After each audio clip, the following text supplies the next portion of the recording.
don't remember the last morning that began in silence. The war taught me to wake up before the sirens, to open my eyes already braced for the sound that meant run, hide, count the seconds. Our city had become a map of threats, bridges marked in red in my head, streets avoided after dusk, windows taped like fragile promises that glass would stay where it belonged. I was 22 and living two lives that barely touched. In one, I wore a uniform that never quite fit and carried a rifle that felt heavier with each week. In the other, I was still someone's son, someone's friend, someone who kept a folded photo in his wallet of a time when the future looked like a straight line instead of shrapnel scattered across tomorrow. My parents had evacuated months earlier. We spoke in short calls when the signal allowed, trading reassurances like contraband. I lied about being safe. They lied about not worrying. Fear was constant,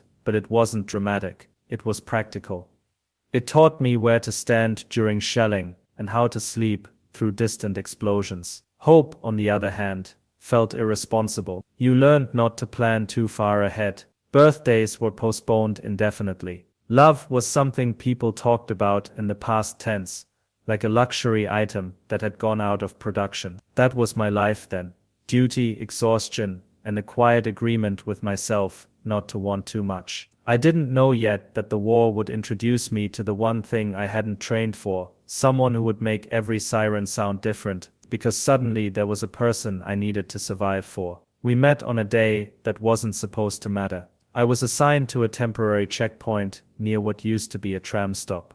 The kind of place where life once paused for coffee, not for documents and suspicion. The sky was low and gray, pressing down on the city like a held breath. Civilians passed through in small clusters, eyes forward, moving with the practiced efficiency of people who knew how fragile normalcy was. She was alone, not in a dramatic way, no tears, no visible panic. But there was something unmistakably solitary about her. A backpack slung over one shoulder, hair pulled back too quickly, like she hadn't looked in a mirror long enough to care. When she handed me her papers, her fingers shook just slightly. Not fear exactly, more like exhaustion that had settled deep into the bones. I checked her documents slower than necessary, not because I suspected anything, but because I needed an excuse to keep the moment from ending. She looked up at me once, directly, without flinching, and said, "Is it always like this?" I didn't know what this meant. The checkpoint, the war, the waiting, maybe all of it. Not always, I said, automatically. A lie, but a gentle one. She smiled at that, small, crooked, like she didn't fully believe me, but appreciated the effort. Somewhere behind us, an explosion rolled through the distance, muted but close enough to vibrate in the chest. Neither of us moved. That felt important later. The fact that we didn't immediately look for cover.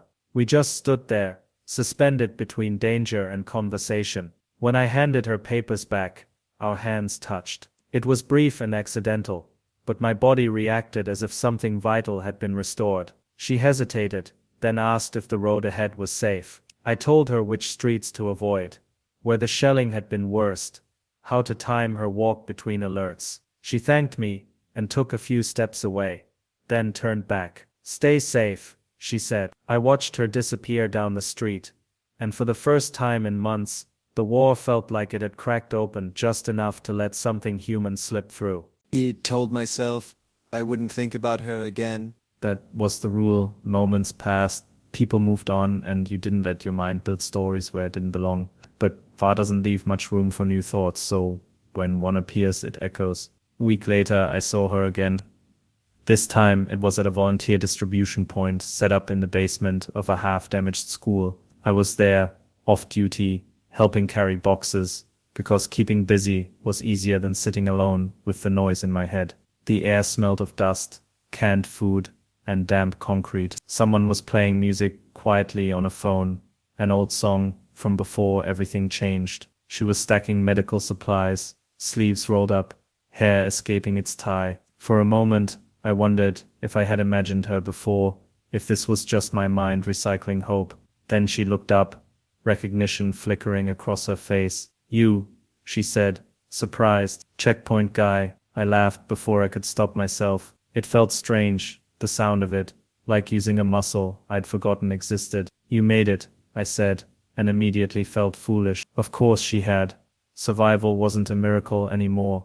It was routine. We worked side by side, without much talking at first. The quiet wasn't awkward. It was the kind that comes when two people are listening to the same danger outside and deciding not to let it dominate the space between them. Eventually, she told me her name. I won't write it here, not because it isn't beautiful, but because it still feels like something sacred. I told her mine. She repeated it once, slowly, like she was testing how it sounded in a world that kept erasing things. During a lull, we shared a cup of instant tea that tasted like warm water and hope. She told me she used to study architecture. I told her I used to plan trips I never took. We didn't talk about how the war had interrupted those lives. We both already knew. When the sirens started, we moved closer without discussing it, not touching, just close enough that if one of us ran, the other would follow. In that moment, surrounded by concrete walls and distant fire, I realized something dangerous was happening. I wanted to see her again, and worse, I believed that wanting it mattered. After that day, we began to find each other in the margins of the war. There was no official agreement, no dramatic confession. We just kept showing up to the same places at roughly the same times, like two people quietly defying chaos by choosing consistency. A shared shift at the volunteer center, a brief conversation near a pharmacy with boarded up windows. Once, a walk that lasted exactly 12 minutes, because that was how long we estimated before the next alert. Those minutes mattered more than entire weeks. Happiness didn't look the way it used to. It was muted, cautious, and often interrupted. It was sitting on overturned crates and sharing bread that was already going stale, laughing at something that wasn't even that funny, because laughter itself felt rebellious. It was memorizing the way her expression changed when she talked about buildings she loved, structures that were meant to last longer than the people inside them. Sometimes explosions would punctuate our conversations, like the world reminding us not to get carried away. We learned to pause, listen, then continue where we left off. If the sound moved away, if it came closer, we ran together. That too became a strange kind of intimacy, knowing how fast the other could move, which hand reached first, who stayed calm. Once, during a blackout, we sat in complete darkness, backs against the wall, knees almost touching. I could hear her breathing, steady, determined. She told me she was afraid of getting used to this life, afraid that one day the war would end, and she wouldn't know how to live without constant danger. I told her I was afraid of the opposite, that it wouldn't end, and this was all we would ever have. She didn't answer right away. Then she leaned her head against my shoulder, just for a second. In that case, she said quietly, we should make it count. For the first time since the war began, I allowed myself to believe that joy didn't have to be loud, to be real. Sometimes it was just two people choosing each other, again and again, while the world tried its best to pull them apart. The war has a way of rearranging people without asking permission. One evening, between shelling reports and half-working radios, I was told my unit would be rotated closer to the front. No ceremony. Just a sentence delivered like a logistical detail, as if it didn't quietly redraw the shape of my life. I had learned by then that temporary could mean days or months, and close was a word that swallowed hope whole. Telling her was harder than hearing it. We stood outside the school basement where we'd first really talked, the air sharp with approaching winter. She listened without interrupting, her face calm in that way people get when they are holding something fragile inside themselves. How far? She asked. I named the region. She nodded. Already calculating distances, checkpoints, signal coverage. War teaches you geography whether you want it or not. We tried to be practical. We talked about messaging apps that sometimes worked, about sending voice notes when typing felt impossible, about not panicking if hours passed without a reply. We pretended this was just another problem to solve. But when it was time to part, practicality failed us. She pressed something into my hand, a small folded piece of paper. In case, she said. Not goodbye. Never that. Just in case. I wanted to promise her I'd come back unchanged, unhurt, still capable of being the man she'd met between checkpoints and crates of supplies. Instead, I said the only honest thing I could. I'll hold on, I told her. To you. She reached up and adjusted my collar, a simple gesture that felt impossibly intimate. Around us, the city carried on with its damaged rhythm, sirens, engines, distant thunder that wasn't weather. As I walked away, I didn't look back, not because I didn't want to, but because I knew if I did, I might not keep walking. And surviving, I was beginning to understand, was no longer just about me. Separation in wartime isn't dramatic at first, it's quiet. It slips into your routine and settles there, heavy and patient. At the front, days blurred into a cycle of waiting, brief violence, and longer stretches of nothing at all. The landscape was scarred beyond recognition, fields torn open, trees reduced to splinters, villages emptied of everything except echoes. Nights were the worst. Darkness amplified every sound, every thought you tried to suppress during the day. We wrote when we could. Sometimes messages arrived instantly, as if distance didn't exist. Other times there were gaps, long, hollow hours that stretched into days. I learned how many different meanings silence could have. Bad signal, no power, too tired, too scared, or worse things I refused to name. Her messages were anchors. She wrote about small details on purpose. A stray cat that kept returning to the volunteer center, a cracked window finally replaced, a joke someone told that made everyone laugh despite themselves. She knew that if she described ordinary life, it would remind me what all this was supposedly for. I sent her voice notes whenever typing felt impossible. I talked about the sky, because it was one thing we still shared. I told her when I was scared, but never how scared. I told her when I missed her, but not how much. Loss became part of the background noise. One night, a guy from my unit didn't come back from patrol. We didn't talk about it much. We cleaned his gear, redistributed his things, adjusted our positions. That was how grief worked here. Efficient, contained, almost polite. Later, alone, I unfolded the paper she had given me. It had a short sentence written in uneven handwriting. If you're reading this, remember you are more than this war. I read it again and again until the words stopped shaking. In that place, surrounded by reminders of how easily people disappeared, loving her felt both reckless and necessary. The fear of losing her was constant, but so was the fear of surviving without ever having allowed myself to feel this deeply. The war was testing everything, my body, my resolve, my understanding of what mattered. And somehow, across distance and danger, she was still there, holding the fragile thread of us steady enough for me to keep going. The losses stopped being abstract somewhere around the third week. Before that, death was a statistic, a report crackling over the radio, a name I didn't know attached to a place I couldn't picture. Then it became Pavel, who used to hum badly while cleaning his rifle. Then it was Seri, who had a newborn he showed us exactly once, like proof that a future still existed. One by one, the empty spaces grew, and we learned not to ask certain questions. I didn't tell her everything. I couldn't. There are details that don't survive being spoken aloud, but grief leaks out anyway. I felt it in my hands when they shook too much to light a cigarette, in the way I started counting people every time we regrouped, in how I'd reread her old messages instead of waiting for new ones, as if the past was safer than the present. One night, after a particularly bad day, I broke my own rules and told her more than I should have.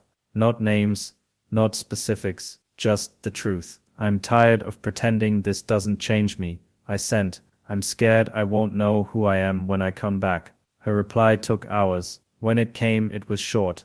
Then let me remember you, she wrote, in case you forget. I read that message sitting in a shallow trench, rain soaking through everything, the ground smelling like metal and rot. Around me, the war continued its indifferent machinery, and there I was, grieving people who were gone while clinging to someone who was still alive, still choosing me from far away. That was when I understood something cruel and essential. You don't wait for peace to mourn.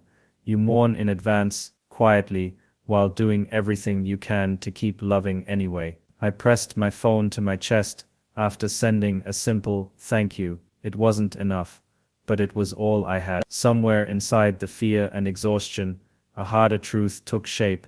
If I survived this, it would be because I carried her voice with me through places where hope had no business existing. The turning point didn't announce itself with explosions or orders shouted over the radio. It arrived quietly, disguised as a notification. I was on watch when my phone vibrated once, then stopped. No follow-up, no stream of messages, just a single alert from her, time-stamped hours earlier. Signal delay, I told myself. Normal. Everything was normal until it wasn't. Her message was unfinished. Something happened near the post. That was it. No punctuation, no reassurance, no explanation. I stared at the screen until the letters lost their meaning. I tried calling, nothing. Sent a message back, nothing. I told myself all the reasonable things. Power outage, evacuation, network failure. I had rehearsed these explanations before, for moments exactly like this. But reason is fragile. When fear knows your name, the rest of the shift passed in fragments. I remember being told to stay alert. I remember nodding. I remember the sound of artillery and the weight of my helmet pressing down like a hand. What I don't remember is how I got through those hours without breaking something important inside myself. When I was finally relieved, I sat alone and tried again. Call, message, call, still nothing. That night, the war felt closer than ever, not because of enemy fire, but because it had reached into the one place I thought it couldn't touch so easily. I imagined 100 scenarios, each worse than the last, each impossible to disprove. For the first time since I'd met her, I felt truly powerless. Up to then, survival had been an active thing. Run here, take cover, follow orders, keep moving. Now all I could do was wait, and waiting felt like its own kind of violence. I took out the folded paper again, smoothing the creases with my thumb. You are more than this war. I wanted to believe that applied to her too. As dawn approached, pale and indifferent, I realized something else had shifted. Whatever happened next, whatever the truth behind that unfinished sentence was, it would change the shape of my life. The war had taken many things from me already. I was terrified it had finally learned exactly what to aim for. I finally heard something the next day, but it wasn't from her. A guy from logistics mentioned an incident near the district. She worked in shelling that hit close to a volunteer hub. Ambulances rerouted, phones down for hours. He said it casually, like background noise, like information meant for no one in particular. My chest tightened so hard, I had to step away before anyone noticed. I asked questions I wasn't supposed to ask. How bad? How many? Where exactly? He shrugged, gave partial answers, moved on. That was the worst part, the lack of precision. War is generous with uncertainty and stingy with clarity. I spent the rest of the day suspended between relief and dread. If she had been hurt, someone would have told me, right? If she was gone, surely the world would feel different. Louder, quieter, anything but this unbearable in-between. I sent another message, then another, short this time, controlled. Please let me know you're okay. No response. That evening, we lost another man, an IED on a road we'd cleared the day before.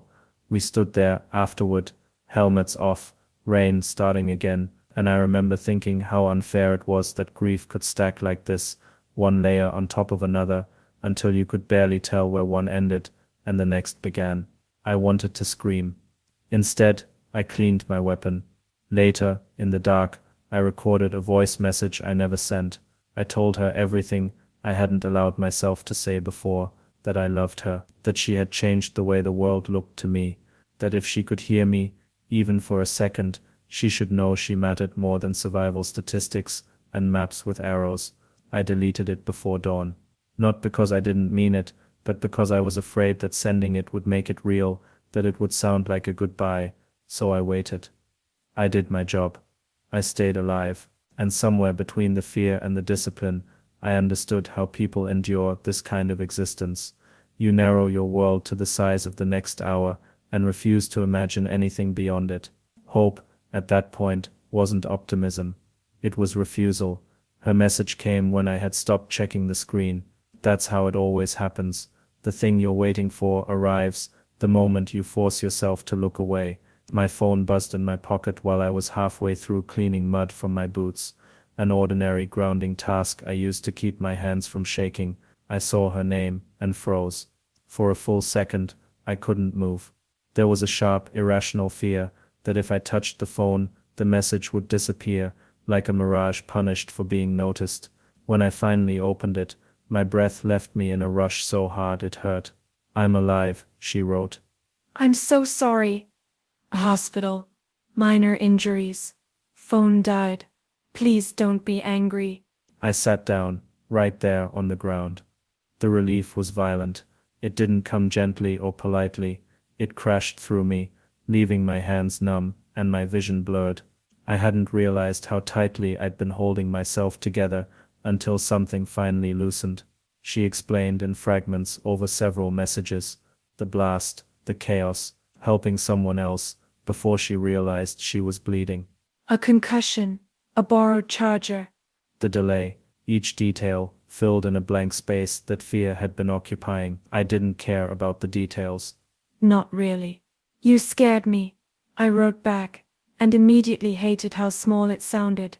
Her reply came faster. "This time, I know," she said. I was scared too. I kept thinking about you, that I still had to tell you something. My heart started doing that dangerous thing again, beating too fast, too hard, like it was trying to escape the rules I lived under. What? I asked. There was a pause, long enough to feel deliberate. That I love you. She wrote, in case I didn't get another chance. I stared at the words until they felt real. Around me, the front line carried on. Orders, engines, distant fire, but the world had shifted just enough to let something steady take root. Love, spoken plainly in the middle of destruction, felt like an act of defiance. I typed my answer carefully, because some truths deserve intention. I love you too. I sent, and I'm not letting go. For the first time in days, I slept without dreaming of unfinished sentences. The first time I saw her after that day, it felt like the world had shifted its axis just for us. She was leaning against a wall outside the hospital where she'd been discharged, arms crossed, eyes scanning every approaching figure as if she expected danger to arrive at any moment. When she spotted me, the corners of her mouth lifted, hesitant, cautious, like joy was foreign to her now, or maybe like she didn't trust it to last. I ran the last few meters, boots slipping on mud, heart hammering like it might break free, and all the careful restraint I'd been practicing evaporated. She smiled fully this time, the kind of smile that fills a room even when the room is nothing but rubble and rain. We didn't speak for a few moments. Words felt absurd against everything we'd survived. Instead, we just held each other, tight enough that the war outside, the sirens, the smoke, the scattered shells, felt temporarily irrelevant. Later, sitting on the steps of a broken building, we shared a thermos of tea and talked quietly, trying to catch up on days lost to fear and silence. She laughed softly when I told her how foolish I'd felt recording voice messages I never sent. I laughed too, though it felt raw and strange, a laugh that had waited months to escape. For a while, the world outside ceased to matter.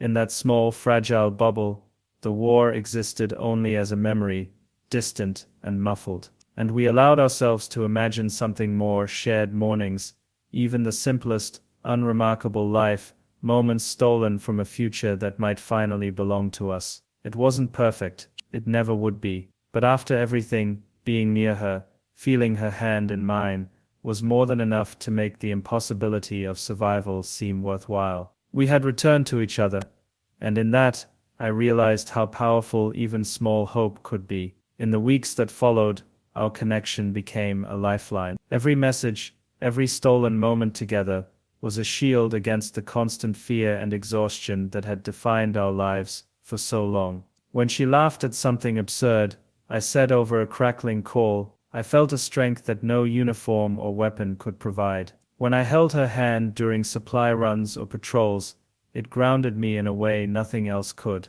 We found joy in the smallest things: a shared sandwich, a quiet corner behind a wall, sunlight through a cracked window.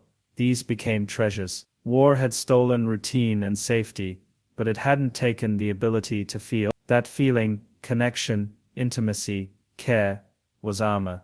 Not the kind that blocks bullets, but the kind that keeps you from breaking inside. Even when fear threatened to overwhelm us, we reminded each other of something vital. We were alive, and we still had each other. I remember one night in particular, under a sky streaked with smoke and stars, she rested her head on my shoulder, whispering, "We'll survive this, together." I wanted to believe her with everything I had, because I had no choice but to. Her certainty became a map for me, a guide through the chaos, a reason to keep breathing when everything screamed to stop. Love in that moment was more than sentiment, it was survival. It was rebellion, it was proof that even when the world burned, human hearts could still shine. For the first time I understood that hope wasn't naive, it was an act of courage. But hope doesn't erase fear. Even with her beside me, the war left shadows that refused to retreat. Nights were hardest. The memory of explosions, the sudden loss of comrades, the uncertainty of what lay ahead. They clung to me, whispering that any peace we found could be ripped away at any moment. Sometimes I'd wake in the dark, hands shaking, convinced she was gone, that the messages, the meetings, the stolen smiles had been a dream. She would feel it too. We shared those moments in silence, holding each other until breathing became steady again. No words were necessary, just presence. There were days when despair pressed so close, I couldn't imagine moving forward. And yet, every time I looked at her, I remembered why I kept going. The war had taught me what mattered. The small, fierce truths you carry in your chest. Our love wasn't an escape from danger. It was a compass, pointing toward reason to survive, to endure, to keep hope alive. Loss remained everywhere around us. Empty streets, destroyed homes, fallen friends, but we refused to let it claim us. Each day together was a rebellion, a refusal to surrender to despair, a declaration that life, even in fragments, was worth holding on to. In that fragile coexistence of fear and love, I learned a profound lesson. Resilience isn't the absence of grief or danger. It's choosing to love, to hope, to feel, even when the world insists you shouldn't. And so, we clung to each other, shadows and all. The turning point came in the form of something entirely ordinary, and yet entirely miraculous. We were on a supply run outside the city. Roads muddy, buildings skeletal, the air heavy with smoke. For once, the front line was quiet. Too quiet, almost. I had learned to distrust calm. But she laughed at something. A small, ridiculous slip of my boot in the mud, and the sound cut through everything. Then a stranger approached, a relief worker from another region, carrying a small package. It wasn't much. A few canned goods, some bandages, and a letter that had taken days to arrive. But among the supplies was something unexpected. Inside the package was a small, hand-carved wooden bird. A simple thing, imperfect and beautiful. On it, etched in delicate letters, were the words, "Carry this and carry hope." She held it in her hands, eyes glistening, and passed it to me. We didn't speak. We didn't have to. In that instant we understood something fundamental. Even in the most broken places, the world could still give you something pure, something to remind you that survival was not just about enduring pain, but about treasuring the fragments of beauty that persist in spite of it. That wooden bird became a talisman, a symbol of resilience. Every time we felt fear threatening to undo us, we touched it, reminded ourselves of the small miracle that had arrived in the middle of destruction. It was ordinary, and yet it changed everything. In that moment, I realized that love, courage, and hope could exist together, even when everything around us was falling apart. And for the first time in months, I believed that we could survive, and maybe even thrive, together. Now, when I look back, I understand what the war truly taught me, not just how to move through danger, how to calculate risks, how to carry fear like a second skin, but how to hold onto something human when everything else tries to strip it away. Love isn't a shield against bombs or bullets. It doesn't erase loss, and it doesn't guarantee safety. But it gives you reason to endure, reason to rise from exhaustion, reason to keep going when every instinct tells you to give up. It teaches you resilience in the rawest, most personal way. She is my reminder that even amid destruction, hearts can remain unbroken. That even when the world is fractured, connection can be whole. That even when hope seems impossible, it can still find you quietly, stubbornly, insistently, like sunlight through smoke. We still live with fear. The war hasn't ended, and some days it feels closer than ever. But love has changed me. It has made me stronger, more alive, more willing to face uncertainty. It has made survival not just a matter of endurance, but of purpose. And that is the lesson I carry with me, even when everything falls apart. Love and the courage it inspires can survive, can flourish, can give meaning to life in the darkest hours. In a world defined by instability, it is the one thing that feels eternal. We continue together against all odds, and somehow that makes all the difference.